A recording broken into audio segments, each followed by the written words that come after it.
Uploading an image to a Cricut project is really simple. You just need to know where to go. First, create a new project, then go to this upload button over here.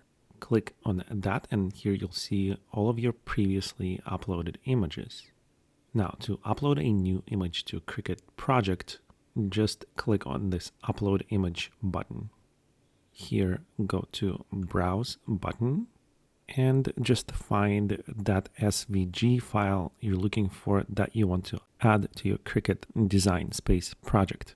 Click on the open button or just double click the file, and here it is. Now click on this image one time and click on upload button. Once it shows up with all the other images, just click on that image, and in the lower right corner, click on the add to canvas button. And there you have it. This SVG was added to the canvas. Here I just need to remove the background from this SVG. Okay, and there you go, guys. This is how you add images to your Cricut project.